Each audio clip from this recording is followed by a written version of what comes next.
Electronics media रहे या अन्य मीडिया के जो भी स्रोत हैं उनका आभार। मैं धन्यवाद दूंगा स्थानीय महाराष्ट्र पुलिस का, जिन्होंने इस कार्यक्रम में सहयोग दिया है, सुरक्षा के दृष्टि से यहाँ तक आए हैं। मैं धन्यवाद देना चाहूंगा उन तमाम लोगों का जिन्होंने इस कार्यक्रम को ऑर्गेनाइज करने में, आयोजन करने में अपनी भूमिका का निर्वहन किया है। धन्यवाद देना चाहूंगा तमाम मजदूर भाइयों का जो इस महाराष्ट्र के कोने कोने से चलकर आज इस कार्यक्रम में उपस्थित होने के लिए आए हैं। तो आज चूंकि महाराष्ट्र की भूमि है, महाराष्ट्र का जब भी नाम लेते हैं सबसे पहले छत्रपति शिरोमणि शिवाजी महाराज का नाम आता है। मैं महाराष्ट्र की मिट्टी को नमन वंदन करने के साथ साथ युग पुरुष शिवाजी महाराज के चरणों में नमन वंदन करता हूँ। और आज शिवाजी महाराज की मिट्टी में, झारखंड की मिट्टी, बिरसा विनोद बाबू की मिट्टी से ये पैगाम लेकर आया हूँ। आप कृपया करके शांतिपूर्वक सुनेंगे। तो चूंकि आज हम उपस्थित हैं प्रवासी भाइयों की सभा को संबोधन करने के लिए। दुनिया में दर्द और पीड़ा अनेक प्रकार की होती है, लेकिन दो दर्द होते हैं वो असहनीय होती है। एक दर्द होता है प्रसव का और एक दर्द होता है प्रवास का।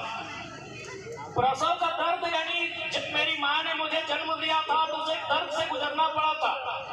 जब चूंकि यहाँ सभी किसी न किसी माँ की गर्भ से आए हैं तो मैंने दो दर्द का जिक्र किया। एक दर्द का नाम है प्रसव की पीड़ा और एक दर्द का नाम है प्रवास की पीड़ा।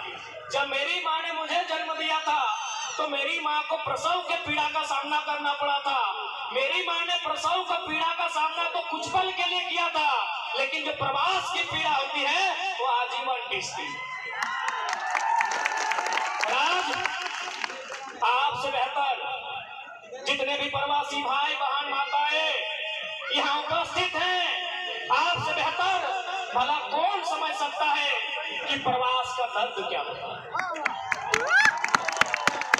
महाराष्ट्र आने के बाद मैं बहुत सारे जगहों में गया जहां हमारे झारखंड के बंधु कार्यरत हैं, काम कर रहे हैं।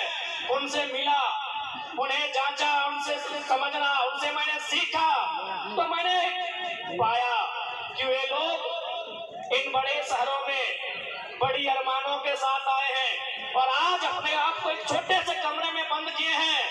मैंने अनुभव किया कि जिस कमरे में रहकर आज हमारे प्रवासी भाई एक बड़ा ख्वाब देखते हैं, अरे ऊपर से बड़ा तो हमने के पवार के कुंभा है वो।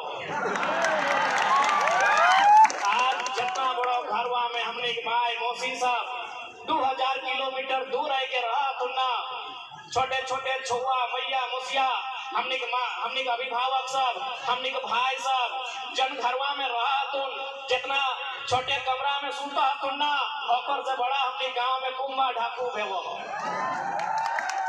कुंभा ढाकू बुझा ना। आज अघन महीना में जखन खरियान में थाना नान के डिंगुआ है तखन हमने को कुंभा ढाकू बनवा है पौरा के। अरे आज जितना छोटे कमरा में हमने रहा है और से बड़ा तो हमने के कुंभा ढाकू है वो है। तो समझ सकल है कि तोहनी कितना दर्द, कितना पीड़ा, कितना तकलीफ के साथ जीवन यापन करा है। तो आज सबसे पहले क्योंकि आज जब मेरा महाराष्ट्र आगमन हुआ तो तारीख 28 थी और कल तारीख 2 है, यानी 28 तारीख को देश के क्रांतिवीर भगत सिंह की जयंती थी और 2 तारीख को राष्ट्रपिता महात्मा गांधी की जयंती है और साथ में लाल बहादुर शास्त्री की। मैं यहाँ 2 फ्रीडम फाइटर की चर्चा करूंगा, क्योंकि अगर मजदूरों की बात करें तो कहीं ना कहीं जिन फ्रीडम फाइटर ने इस देश को आजाद किया, जिन्होंने इस देश को आजाद कराने में अपनी भूमिका का निर्वाह किया, मैं उन 2 फ्रीडम फाइटर का जिक्र करूंगा। क्योंकि मैं जब आया तो एक दिन पहले भगत सिंह की जयंती थी और जब मैं सभा को संबोधन कर रहा हूँ तो एक दिन बाद गांधी की जयंती होगी। भगत सिंह ने कथन कहा था,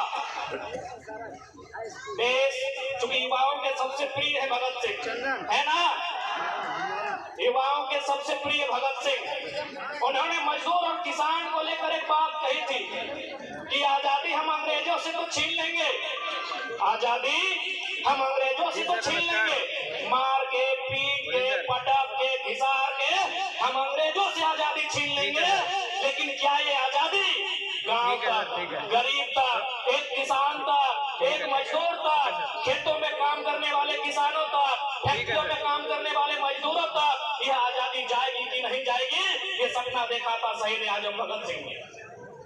आज आजादी के 75 साल बीत चुके हैं, लेकिन आज भी उनका सपना जैसा का तैसा है। क्या हमने गलत कहा? आज भी मजदूर जिस दर्द, जिस पीड़ा के साथ प्रवास का सामना करता है, शायद दुनिया में उतना पीड़ा, उतना तकलीफ का सामना किसी को करना पड़ता। कल गांधी का जयंती है, राष्ट्रपिता का, उन्होंने एक लाइन कहा था, क्योंकि उनका लाइन आज हमारे मजदूरों के दर्द के साथ फिट बैठेगा। गांधी जी ने जो लाइन कहा था, उनका वो लाइन आज जितने भी मजदूर भाई हैं उनके दर्द के साथ फिट बैठेगा। गांधी ने एक कथन कहा था, resources are made for our need, not for our greed. इसका हिंदी में मतलब होता है कि जो भी संसाधन है, संसाधन का मतलब जो भी हमारे पास साधन है, चाहे वो पानी रहे, पत्ता रहे, फल रहे, सब्जी रहे, कोयला रहे, अभ्रक रहे, लोहा रहे, यानी देश की मिट्टी में जो भी भौतिक संपदा है उनका इस प्रकार से वितरण हो कि एक आदमी की नीड बन सके, ना कि किसी की ग्रीड बन सके। आज अगर देश और राज्य को चलाने वाले लोग, जिन्होंने देश को चलाया, जिन्होंने राज्य को चलाया, अगर गांधी के उस कथन को अमल करते कि resources are made for our need, not for our greed, तो आज प्रवास की समस्या उत्पन्न ही नहीं होती। आपको क्या लगता है, यदि हमारे झारखंड में, यदि हमारी झारखंड की गवर्नमेंट, चूंकि कल धूमधाम से गांधी की जयंती मनाएंगे, गांधी के गले में फूलों की हार चढ़ाएंगे, लेकिन वास्तव में अगर कहा जाए और हमसे अगर कोई पूछे तो मैं यही कहूंगा, बिना डरे कहूंगा कि गोडसे ने गांधी की हत्या तो एक बार किया है, लेकिन ये जो हुक्मरान है, ये जो बड़े बड़े IAS IPS मिनिस्टर हैं, ये गांधी के विचारों की हत्या रोज करते हैं। ये गांधी के विचारों की हत्या रोज करते हैं, क्योंकि गांधी का सपना था कि जो भी साधन संसाधन है उसमें सबका बराबर योगदान होना चाहिए, बराबर का हिस्सा होना चाहिए, बराबर की भागीदारी होनी चाहिए। इसलिए अगर राज्य की सरकार इस नीति पर चलती, क्योंकि आज पूरा देश कहता है, दिल्ली भी कहती है, मायानगरी भी कहती है, और राजधानी हमारी रांची भी कहती है कि हम गांधीवाद को फॉलो करते हैं। अगर वास्तव में गांधीवाद को फॉलो करती तो 40% खनिज देने वाला झारखंड, 40% खनिज देने वाला झारखंड, आज झारखंडी 12 लाख की संख्या में प्रवास नहीं करते। 12 लाख तो ऑफिशियल आंकड़े हैं, यानी सरकारी आंकड़े हैं हमारे पास कि 12 लाख कोरोना के टाइम में 12 लाख मजदूरों ने वतन वापसी, अपने राज वापसी की गुहार लगाई थी, और 12 लाख लोगों ने रजिस्ट्रेशन किया था, जिसमें 1,78,000 महाराष्ट्र से।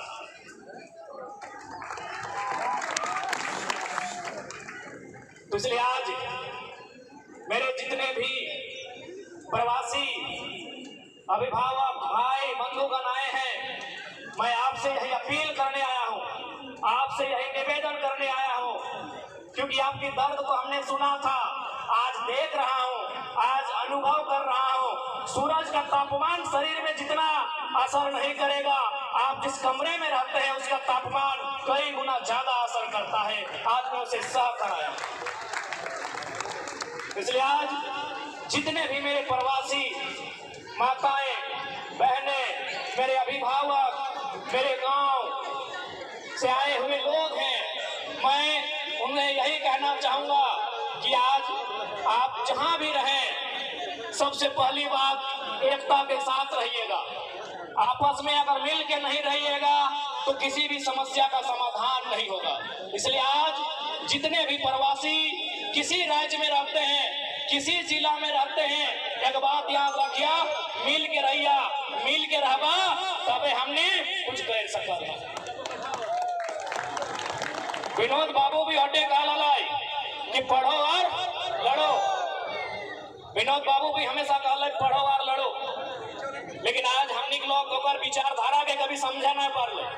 पढ़ो के मतलब तो समझ ले कि किताब पोथी पढ़ना है, इतिहास भूगोल विज्ञान के जानकारी लेना है, लेकिन जब लड़े के बारी है लेना तो गोतनिया से लड़ लो, भैया से लड़ लो।